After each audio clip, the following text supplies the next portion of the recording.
السلام علیکم ورحمۃ اللہ وبرکاتہ۔ ناظرین کرام، یوم عرفہ کی بعض عام غلطیاں کیا ہیں ان کی نشاندہی کرنا چاہتا ہوں۔ نمبر 1، حدود عرفہ سے باہر اترنا۔ نمبر 2، سورج غروب ہونے تک وہیں رہ جانا، پھر مزدلفہ لوٹ جانا۔ جس نے ایسا کیا اس کا حج نہیں ہوگا۔ نمبر 1، سورج غروب ہونے سے پہلے ہی عرفہ سے نکل جانا یہ جائز نہیں ہے۔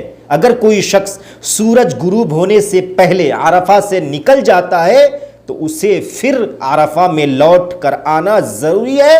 اگر وہ نہ لوٹے تو اس پر ایک دم ہے، یعنی قربانی دینا ضروری ہوتا ہے۔ اسی لیے میرے بھائی، کم از کم اتنا خیال رکھیں کہ ہم جب حج کرنے جائیں تو حج کے احکام و مسائل سیکھنے کی کوشش کریں۔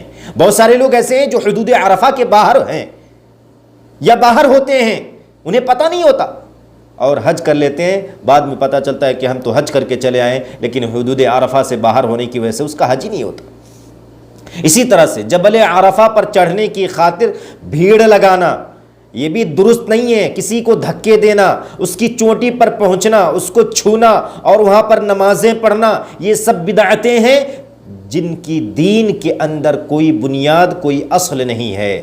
بہت سارے لوگ تو جبل عرفہ پہ اس لیے چڑھتے ہیں تاکہ وہاں پر جا کر کے مسح کر سکیں، چھو سکیں، نمازیں پڑھ سکیں۔